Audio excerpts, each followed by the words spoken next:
The following story was shared to us by a woman who'd like to be known as Nicole.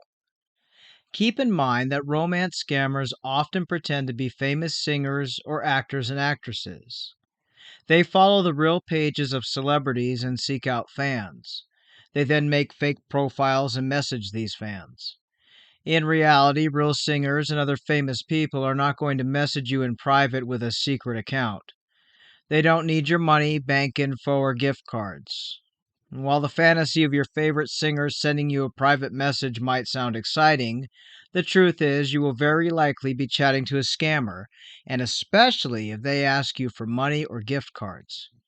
Real famous people have connections and do not need you to get them anything. Block right away.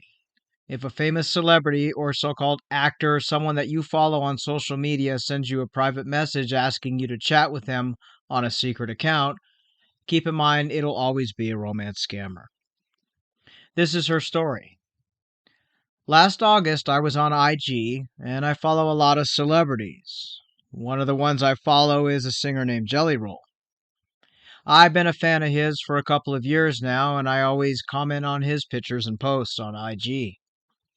I feel so connected with him as a fan for a few reasons. We're both from Tennessee, and I received a DM from him, or someone named him. He thanked me for being such a big fan of his music and for always commenting on his latest posts. I was shocked by this and thought it had to be him because he noticed me always making comments.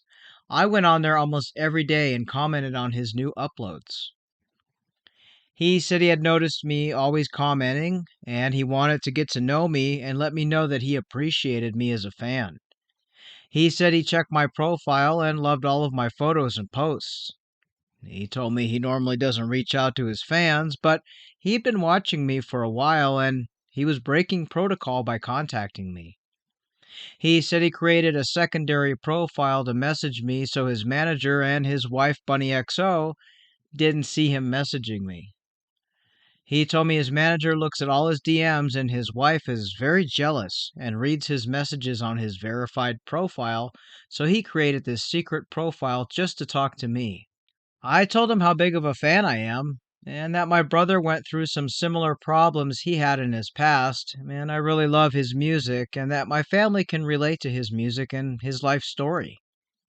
He told me it was a pleasure to meet me and that he wanted to talk to me for a while, but he was afraid because of his wife and management company. He asked me not to share his information, and he gave me his phone number. It was a Tennessee area code, and he asked me if we could chat on WhatsApp as it would be more private and safe. At the time, I really did think it was him. We started chatting on WhatsApp, just texting, and his profile picture was of himself. We would text late at night, and he told me when he'd finish a concert and such, where he was at, he'd take a picture of himself on the stage or stage side, and then he said he was alone in his tour bus, and then he'd send me a photo. He said him and Bunny had an argument, and she would fly home and leave him out on the road often. He told me that she was spending all of his money, and he thought that she might have been cheating on him. He said his manager told him to stay with her because of the publicity, but that he longed to meet a girl next door type of woman, different from Bunny. And he said he knew exactly that I was the right woman. We started chatting almost every night. When he was at a concert awards show like the CMAs, he showed me a picture, and then he asked me to wait for him after the show and the after party. That night, he told me that him and Bunny had argued again and that he went back to his hotel suite alone and wanted to chat just with me. We texted late into the night, and he asked about my job, my life, and if I had any kids. I told him all about my family and more about my brother's struggles. I told him that I would love to introduce my brother to him in chat, but he told me no, that we must keep our relationship a secret, as his manager would find out and it would end his career. He told me Bunny and his manager control all of his money and every move he makes. We kept this online relationship secret, and one night he texted me telling me that he forgot his phone in the dressing room and Bunny and his manager found the messages and that we had been texting. and they froze his bank account and credit cards. He said Bunny and his manager stranded him in Florida, and he asked me if I could wire his sound tech friend $1,000, and his manager had refused to give him any money, so his sound tech friend could get a ticket to fly him home to Tennessee. He gave me the name of a man in Tallahassee, Florida, who he said was his sound tech. He told me all his band members abandoned him except for his sound tech friend, but his friend had lost his job due to standing up to the manager and Bunny. Jelly told me that he wanted to be with me, and as soon as he was able to fly home, he would file for a divorce from Bunny and come home to me so we could start our life in the country. I told him I don't really have that kind of money, and he told me that it was because of my messages that he could lose his money, and it's the least I could do for him. Seeing as he might lose his musical career because of me, I guess I felt guilty. I told him I would try and get a payday loan and send him the money. He told me he loved me and wanted us to be together forever and to start planning our life together. He told me he wanted to marry me as soon as his divorce from Bunny was through and that he wanted a simple country life with me.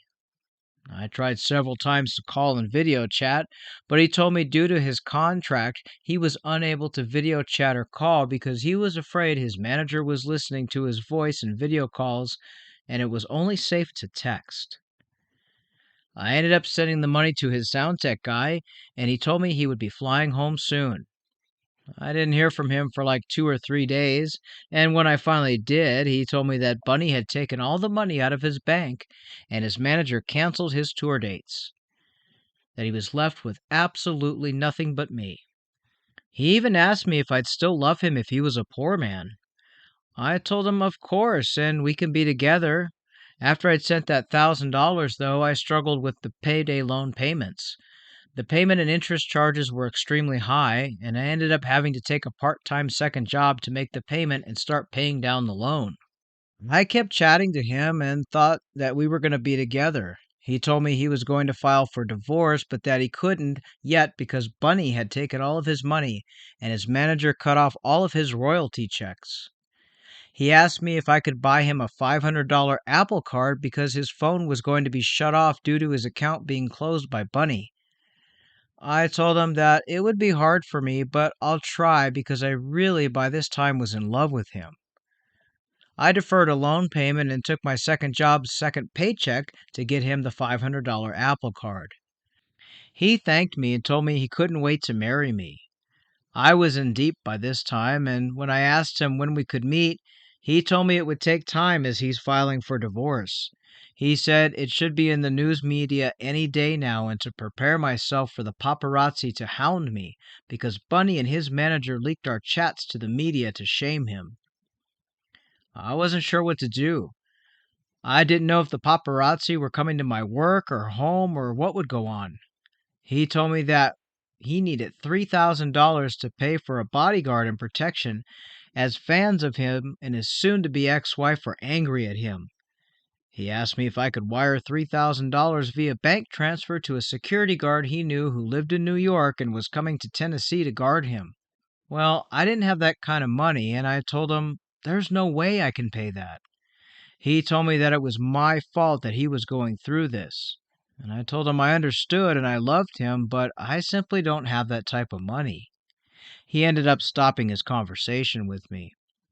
I called and texted his number many times, and even on IG I sent a message since WhatsApp they never were read, so I think he had blocked me. He read my messages on IG, but he never responded. I was so upset by this, but felt angry too because he ghosted me in a sense. About a week later, I received a message on IG from someone who said they were Bunny, and that I ruined their marriage and that they were working on their marriage, going to counseling and getting back together, and that I should stop contacting her husband or she would file a lawsuit, that I was nothing but a homewrecker. I never responded to the messages from Bunny, but the account it came from was not Bunny's official account. In fact, when I went to the account that messaged me, I scrolled to the bottom of the photos. The account looked to be of a young man at one time from a different country.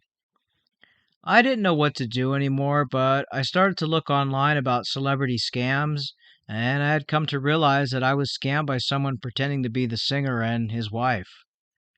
I reported the accounts, but they remained up, and I contacted my bank, and they couldn't do anything but file a report as the money had already been transferred by me willingly. It took me months to pay back the payday loan. I suffered financially, and my credit was dinged a couple of times because I missed some loan payments. I'm still a fan of the real singer, but now I know he would never message me. And since the ordeal, other fake singers also message me. I'm a target now, unfortunately, of fake celebrities and singers. That's my story. Thank you. We'd like to thank this lady for sharing her story. Unfortunately, people become enamored with celebrities and they think that the celebrities are messaging them. In reality, Jelly Roll and his wife Bunny definitely did not do anything to this woman. It was obviously scammers who pretend to be celebrities. Just keep that in mind when you're chatting online. As much as we'd love real celebrities to contact us and thank us for being their fans, they're not. And they certainly do not need your money or your gift cards. If you ever come across a famous singer, celebrity, someone that you follow on social media sending you a message, I would block them. It's always going to be a fake profile and a scammer looking to take opportunity for their number one fan. If you'd like to share your story, you can find us scamming@gmail.com. You can also find us on Facebook, Scamming Cyber Education. Drop us a message, share your story. Any screenshots or information will verify your story, and we are happy to narrate it into a video. Your story may help others. Until next time, stay safe.